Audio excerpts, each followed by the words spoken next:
Selamat pagi, Assalamualaikum warahmatullahi wabarakatuh. Salam sejahtera untuk kita semua. Gimana kabar teman-teman khususnya untuk semester 6A? Baik semua ya? Ya, Alhamdulillah semuanya baik. Saya berharap semuanya baik. Meskipun kita masih dilarang untuk beraktivitas di luar rumah karena kita mengikuti apa yang menjadi instruksi dari pemerintah untuk tetap bekerja, belajar di rumah atau WFH ya. Meskipun ini juga dalam kondisi puasa, tentu saja bagi yang melaksanakannya tentu saja harus tetap semangat dalam menjalani aktivitas. Baik, teman-teman, hari ini kita nanti akan melanjutkan untuk materi kita. Untuk kemarin kita sudah melaksanakan untuk keterampilan membuka dalam pembelajaran. Kali ini nanti kita akan melanjutkannya dengan keterampilan menerangkan, keterampilan menjelaskan, dan tentu saja nanti diakhiri dengan keterampilan penutup. Maka untuk hari ini nanti kita memang full untuk dalam proses pembelajaran. Ada pembuka, ada kegiatan inti, kemudian ada keterampilan menutup. Nah, namun untuk pertemuan ini nanti dalam pelaksanaan prakteknya kita batasi. Kalau kemarin untuk keterampilan membuka kita batasi dalam waktu 5 menit. Untuk ketiga keterampilan ini nanti kita coba dulu untuk durasi waktu 10 menit. Dan nanti setelah itu nanti kita tingkatkan durasi waktunya. Maka dari itu dalam durasi 10 menit itu kalian harus benar-benar bisa untuk memanajemen waktu dari 10 menit itu agar pembelajaran itu tersampaikan semuanya. Oke, sebelum nanti kita jelaskan untuk keterampilan inti dan keterampilan menutup, sebelumnya kami akan mengevaluasi terkait dengan pelaksanaan keterampilan membuka. Yang kemarin teman-teman sudah share di grup dan kemarin sudah saya lihat satu persatu dari mulai Mbak Mailina Wulandari sampai dengan Mbak Ken Elok Purborani ya. Nah, semuanya sudah saya lihat. Yang pertama, saya mengapresiasi semangat dan motivasi teman-teman di tengah pandemi corona ini, tapi proses pembelajarannya di rumah itu dapat berjalan dengan maksimal, saya lihat. Ya, buktinya ketika kemarin saya suruh Anda untuk mengumpulkan pelaksanaan pembelajaran meskipun dalam sangat meminimkan terkait dengan peserta didik maupun waktunya, namun di situ luar biasa ternyata dari teman-teman. Tidak hanya terkait dengan semangatnya saja, tapi terkait dengan istilahnya itu caranya untuk biar tampil maksimal itu ada di dalam teman-teman ya, di dalam diri Anda gitu ya. Terutama ketika kemarin ada beberapa mahasiswa yang tetap menggunakan sekolahan, gedung sekolahan atau ruang kelas sekolahan. Di situ meskipun muridnya ya tidak total, itu artinya tidak total, itu jumlahnya hanya ada beberapa. Itu sangat-sangat saya apresiasi. Meskipun yang di rumah pun juga saya apresiasi tinggi. Yang kemudian terkait dengan penampilan guru, semuanya maksimal. Kemudian siswanya juga semuanya maksimal juga gitu ya. Jadi usaha Anda ini saya hargai semuanya ya. Nah, namun ada beberapa masukan dari beberapa teman-teman yang sudah mengirimkan video. Yang pertama adalah masih banyak teman-teman yang dalam hal keterampilan berkomunikasi, khususnya dalam situasi resmi. Kalau seperti itu kan situasi resmi itu masih nervous, kelihatan di situ. Atau mungkin komunikasinya tidak lancar, kelihatan di situ. Masih ada pause ataupun jeda dalam proses berpikir ya. Itu hal yang biasa untuk pertama kali ya. Maka dari itu selalu dilatih dan selalu ditambah pengalamannya. Semakin Anda berkomunikasi dalam situasi yang resmi, di situ nanti semakin Anda akan lancar dalam berkomunikasi dan tambah pembendaraan kata yang banyak itu akan bertambah dengan sendirinya. Maka dari itu teman-teman, terkait dengan komunikasi itu penting, terutama seorang guru itu sebagai pusat transfer ilmu, ya. Tidak, meskipun sekarang sebagai pusat transfer ilmu tidak hanya guru saja, mungkin ada internet, ada buku dan sebagainya, tapi seorang guru itu memang masih menjadi pusat transfer ilmu.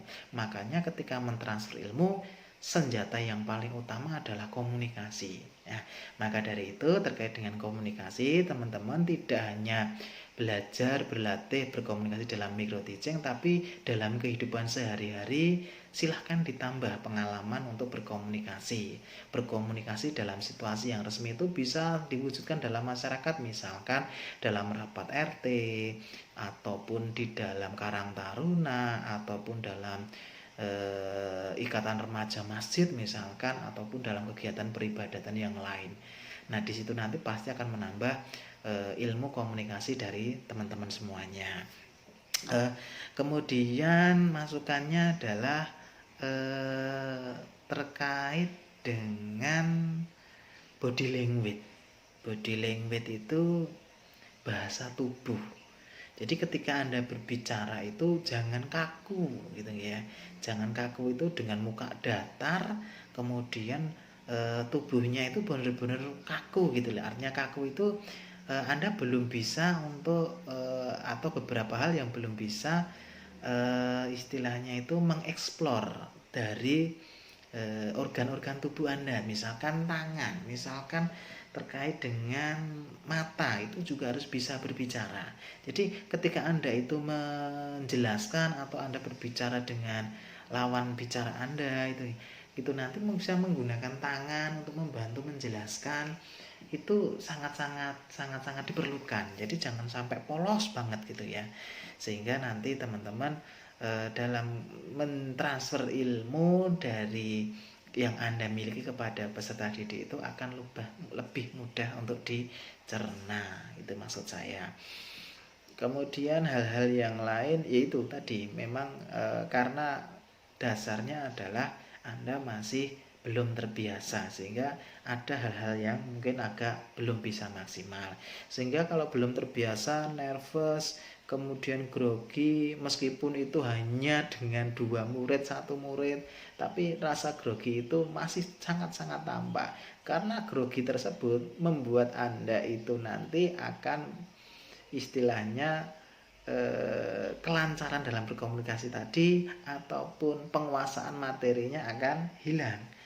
Walaupun Anda sudah belajar, materinya sudah ngelontok, tapi ketika Anda nervous, grogi, ketika mau menyampaikan apa yang mau disampaikan, kalau grogi akan hilang, ya.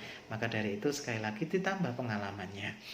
Kemudian selain grogi, penguasaan materi benar-benar teman-teman masih banyak yang istilahnya itu kurang, ya. Ya, contohnya setiap pasti seorang guru itu ketika mau mengajar mungkin malam harinya atau sebelumnya itu akan belajar lagi, sehingga nanti tidak ada kata hang, tidak ada kata ngehang ya, itu bahasanya ngehang ya, atau bahasanya hilang gitu, hilang ketika dia mau membicarakan apa, dia ingin menerangkan apa. Jangan sampai itu terlihat di depan siswa, karena itu nanti akan mengurangi kewibawaan seorang guru, kepercayaan dari setiap murid itu ya. Sehingga nanti penguasaan materi itu penting, terutama untuk materi-materi yang diajarkan di SD, yaitu 5 mapel wajib ya, ditambah dengan seni budaya dan PJOK, itu nanti Anda benar-benar menguasai, sehingga ketika Anda nanti sudah mengajar itu tidak menjadi sebuah permasalahan, ya. Baik, itu beberapa evaluasi terkait dengan keterampilan membuka kemarin, ya. Kemudian tambahan satu lagi, dibanyaki muka ceria ya, jangan sampai tegang, jangan sampai bersengut ya. Jadi seorang guru, apalagi guru SD, itu karakteristiknya, ciri khasnya adalah selalu ceria ya. Apapun itu nanti, misalkan punya masalah di rumah, tidak akan terlihat ketika di sekolah. Jadi harus selalu ceria, bahwa guru itu bisa mentransfer atau bisa untuk mengajak siswa untuk lebih ceria dan semangat ya. Itu tugas seorang guru. Baik, untuk kali ini nanti kita akan menjelaskan terkait dengan keterampilan untuk menerangkan ya di dalam kegiatan inti. Jadi nanti teman-teman setelah ini nanti kami tugasi untuk membuat video lagi dengan seperti kemarin, bisa menggunakan ruang sekolah, bisa menggunakan di rumah, kemudian dengan siswa yang benar-benar sesungguhnya seperti kemarin, bisa adiknya, bisa kerabatnya atau tetangganya, monggo. Nanti Anda membuat keterampilan mengajar secara penuh, baik ada pembuka, kemudian inti maupun penutup. Nah, kalau pembuka kemarin sudah saya jelaskan. Yang kedua ini di dalam kegiatan inti. Nah, kegiatan inti, karena yang namanya inti pasti itu adalah menjadi dasar dalam proses pembelajaran sesungguhnya. Nah, kegiatan itu inti ini nanti tentu saja menjelaskan materi yang dipelajari untuk yang dipelajari siswa di hari ini tentu saja gitu ya. Nah, di dalam keterampilan inti atau menjelaskan itu nanti seorang guru yang pertama itu harus berfokus pada inti pembelajaran. Jangan sampai menerangkan inti pembelajaran itu nanti karena guru itu ada karakteristik guru yang senang cerita gitu ya, sampai kebablasan tidak merambah dari inti pembelajaran itu yang kita harapkan. Makanya selalu berfokus pada inti pembelajaran. Improvisasi boleh, tetapi jangan sampai keluar dari rule dari inti pelajaran. Kemudian ketika guru menjelaskan, ketika guru menerangkan, sebisa mungkin dibuat semenarik mungkin perhatian siswa. Ini penting. Karena apa? Sekali lagi, kalau ngajar anak SD berbeda ketika ngajar anak SMA, SMP atau bahkan mahasiswa. Karena apa? Anak SD itu untuk perhatiannya, tingkat perhatiannya itu sulit ya, fokus perhatiannya itu masih sulit ya, apalagi di kelas rendah. Maka tentu saja harus semenarik mungkin ya. Kemudian gunakan bahasa-bahasa yang mudah ditangkap atau dicerna oleh siswa. Jangan sampai menerangkan tetapi di situ nanti menggunakan bahasa yang terlalu tinggi ya. Terlalu tinggi itu mungkin istilahnya itu nanti mungkin sebagai dengan orang dewasa itu sebagai hal yang awam, tapi pada anak didik itu mungkin lebih sulit atau dipahaminya sulit karena belum terbiasa ya. Maka dari itu gunakan bahasa yang lebih sederhana. Kemudian dalam menggunakan ilustrasi, analogi dan sebagainya itu sebisa mungkin menarik perhatian siswa tadi, kemudian sederhana dan mampu menjelaskan. Kemudian nanti di dalam keterampilan menjelaskan tentu saja nanti juga ada keterampilan untuk bertanya kepada anak didik, apakah sudah jelas atau belum dan sebagainya. Itu perlu teknik juga ya. Kemarin saya sampaikan di pertemuan awal ada teknik pause, kemudian pendistribusian pertanyaan itu secara merata, itu harus perlu diperhatikan juga. Dan jangan lupa dalam keterampilan ini tolong tunjukkan dalam pemberian rewardnya. Ingat, reward itu apa? Pujian ya, baik itu verbal maupun non verbal ya. Verbal contohnya sip, bagus, atau oke ya. Non verbal misalkan nanti bisa dengan bahasa seperti jempol seperti ini, atau dengan seperti ini, atau nanti ditepuk punggungnya bagus atau dan sebagainya. Yang penting itu menunjukkan bahwa itu nanti akan membuat motivasi siswa berlebih dan akan menularkan pada teman-teman yang lain ya. Kemudian di dalam keterampilan menerangkan ini perlu diperhatikan, nanti Anda sudah harus menggunakan alat peraga ya. Silahkan menggunakan alat peraga. Tujuannya apa? Biar nanti pembelajaran Anda itu menarik. Ingat, pembelajaran yang baik itu ada seorang yang mengatakan bahwa pembelajaran yang menarik itu harus membuat beberapa indikator-indikator. Salah satunya adalah Pakem Gembrot. Ya, ingat ya Pakem Gembrot ya. Pembelajaran yang aktif, inovatif, kreatif, efektif, menyenangkan, gembira, dan berbobot. Maka dari itu nanti salah satu untuk menciptakan pembelajaran yang seperti itu, gunakanlah alat peraga atau media pembelajaran yang sekiranya itu dapat menarik perhatian siswa. Kalau Anda ngajar hanya menggunakan metode ceramah terus, ya, apalagi Anda membawa buku, kemudian seperti ini perhatian Anda di buku, menyampaikan karena tidak menguasai materi, siswa akan cepat bosan. Maka dari itu salah satunya untuk mengantisipasi kebosanan siswa, untuk mengantisipasi perhatian siswa yang tidak ke gurunya, salah satunya dengan menggunakan media pembelajaran. Tentu saja teman-teman di dalam menggunakan media pembelajaran harus memperhatikan beberapa hal, ya. Yang pertama memilih media yang sesuai dengan proses belajar mengajar. Jangan sampai menggunakan media tanpa ada tujuan dari kegiatan inti dari proses pembelajaran tersebut, ya. Kemudian nanti cara pengoperasiannya Anda sudah paham, ya, penggunaan medianya.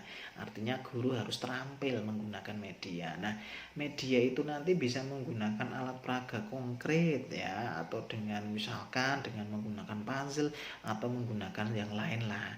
Atau mungkin nanti bisa menggunakan medianya kalau di rumah ada LCD ya monggo silahkan, ya, monggo. Itu nanti saya tidak membatasi teman-teman untuk menggunakan bla bla bla, silahkan sesuai dengan kreasi Anda, ya. Kemudian penggunaan model pembelajaran, ya, model pembelajaran pendekatannya lebih kepada pendekatan yang menyenangkan, bisa menggunakan pendekatan bermain atau nanti bisa menggunakan untuk bisa agar nanti lebih kompetitif, siswa akan lebih saling berebut dalam pertanyaan atau dan sebagainya, akan lebih aktif, bisa menggunakan kuis atau menggunakan hal-hal yang lain, ya. Silahkan, ya. Jadi nanti jangan sampai terpaku pada satu model ataupun satu media saja. Yang penting waktu 10 menit, ya, maaf. Yang penting waktu 10 menit itu nanti dapat terlaksana dari 3 keterampilan, baik itu membuka, kemudian kegiatan inti nanti menerangkan materi, penggunaan media, ya, kemudian nanti pendekatannya juga dilaksanakan, ya. Atau mungkin di RPP itu nanti kan ada elaborasi, kemudian ada konfirmasi, ya, itu nanti dapat terlaksana semuanya misalkan, ya. Tapi monggo pendekatan model media bermain dan sebagainya atau media yang lain itu tergantung dari mahasiswa, ya.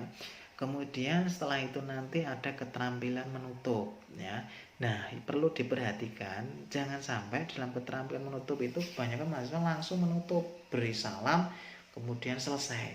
Jangan sampai, ya. Keterampilan menutup di situ nanti salah satunya ada poin penting yaitu adalah evaluasi, ya. Nah, dengan menggunakan evaluasi kita akan flashback bentar materi-materi apakah sudah paham belum siswa, bisa dengan menggunakan evaluasi. Nah, evaluasi itu tidak hanya dengan evaluasi yang mungkin istilahnya klasik konvensional, ya, merangkum dan sebagainya, tidak. Mungkin evaluasinya bisa menggunakan seperti tadi kuis atau bisa menggunakan permainan-permainan yang mungkin di situ nanti berisi terkait dengan materi-materi yang sudah diajarkan tadi, ya. Kemudian ketika nanti di akhir dalam penutup, misalkan ini nanti setelah ditutup pulang, ya, itu nanti juga diberikan pesan-pesan yang baik kepada siswa. Contohnya anak-anak setelah ini nanti pulang, jangan lupa nanti ketika pulang di jalan raya selalu hormati pengguna jalan yang lain, atau nanti ketika naik sepeda jangan bergerombolan, ya, jangan dikebai jalannya, selalu lihat kanan kiri dan nanti kalau jalan di sebelah kiri, ya. Kemudian nanti ketika sampai di rumah sampaikan pesan salam saya kepada Bapak Ibu. Nah, itu nanti monggo, ya. Jadi teman-teman di situ nanti ada kedekatan yang luar biasa. Oh, guru itu ternyata tidak hanya mengajar saja, tetapi guru itu yang memang benar-benar bisa menjadi seorang guru, bisa menjadi seorang orang tua ketika berada di sekolah, bisa menjadi seorang teman, sahabat, ya. Jadi nanti ada kedekatan antara guru dengan siswa, ya. Jadi itu teman-teman, nanti sekali lagi saya ulangi, teman-teman nanti membuat video praktek nanti dengan durasi 10 menit, kriteria sama seperti kemarin pelaksanaannya, cuma ini nanti ada 3 keterampilan, ada membuka, kemudian ada keterampilan menjelaskan, menerangkan, memberi reward, pertanyaan, penggunaan media, dan nanti juga ada keterampilan penutup, ya. Baik, mungkin itu saja. Kalau nanti ada pertanyaan silakan ditanyakan atau di komen di grup WhatsApp. Mungkin itu saja. Sekian dari saya. Jaga kesehatan dan selalu jaga kebersihan juga, ya. Sekian dari saya. Akhir kaulnya, assalamualaikum warahmatullahi wabarakatuh.